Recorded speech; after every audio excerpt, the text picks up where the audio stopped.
ఇప్పుడే చెప్పాడు. మళ్ళీ కొన్ని ప్రాంతాల్లో ఎడారి సూచనలు ఉన్నాయని చెప్పారు. నేను ఒకటే చెప్తున్నా, ఎడారి కానీయను. ఈ రాయదుర్గని అన్ని విధాల ఆదుకొని మీ జీవితాల్లో వెలుగు తీసుకొచ్చే బాధ్యత మేము తీసుకుంటామని చెప్పి కూడా నేను మీకు తెలియజేస్తున్నా.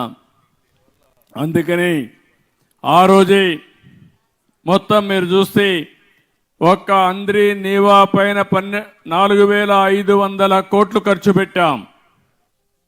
రాయలసీమలో 12,500 కోట్ల రూపాయలు ఒక్క ఇరిగేషన్ కోసం ఖర్చు పెట్టాం. ఏదే జీడిపల్లి భైరవాని తిప్ప ఎత్తిపోతల పథకానికి 968 కోట్ల రూపాయలు మంజూరు చేసి 35% పనులు కూడా పూర్తి చేశాం. మళ్ళీ ఈ నియామకాలు సాక్షిగా చెప్తున్నా, దీన్ని పూర్తి చేసే బాధ్యత ఈ ప్రభుత్వం తీసుకుంటామని చెప్పి కూడా నేను మీకు తెలియజేస్తున్నాను. అదే సమయంలో ఇక్కడికి వచ్చినప్పుడు ఇప్పుడే నేను ఆంజనేయ స్వామిని కూడా చూశాను. ఏదైనా మనం ఒక మంచి కార్యక్రమాన్ని చేస్తే ముందు ఆంజనేయుని తలుచుకుని అక్కడి నుంచి పని ప్రారంభిస్తాం. నేను కూడా మీ ఊరి అభివృద్ధి కోసం, ఈ ప్రాంత అభివృద్ధి కోసం నాకు ఆ శక్తిని, ధైర్యాన్ని, తెలివితేటలిమ్మని ఆంజనేయ స్వామిని ప్రార్థించి ఇక్కడికి వచ్చాను. నేను నా లెక్క ప్రకారం తిరుగు లేకుండా మనం ముందుకు పోయే పరిస్థితి వస్తుంది, దాంట్లో అనుమానం లేదు.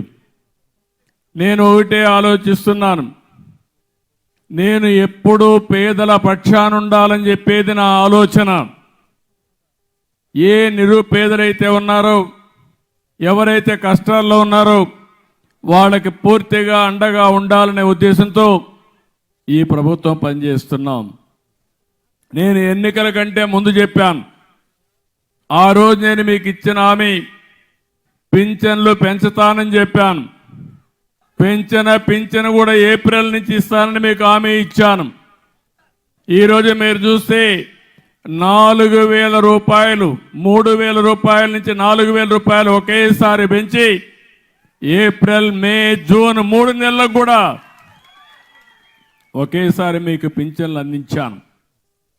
మీరు ఒకసారి గుర్తుపెట్టుకోవాలి, ఈ పింఛన్లు పెట్టింది నందమూరి తారక రామారావు గారు 35 రూపాయలతో 84, 85లో పెట్టారు. ఆ తర్వాత నేను వచ్చిన తర్వాత దాన్ని 70 రూపాయలు చేశాను. మళ్ళీ నేను ముఖ్యమంత్రి అయిన తర్వాత 2014-15లో 200 నుంచి 2,000 రూపాయలు పెంచింది తెలుగుదేశం ప్రభుత్వం నేను ముఖ్యమంత్రిగా ఉన్నప్పుడు. ఇప్పుడు మళ్ళీ 3,000 నుంచి 4,000 చేశాను. 64 లక్షల మందికి ఇస్తున్నాం. 5 నెలల్లో మీరు చూస్తే 18,000 కోట్ల రూపాయలు ఈ విధంగా పేదవాళ్ళకి ఇచ్చామంటే నాకు అనిపిస్తుంది నా జీవితం ధన్యమైందని చెప్పి కూడా నేను మీకు తెలియజేస్తున్నా. పేదవాళ్ళకు న్యాయం చేశాను కాబట్టి.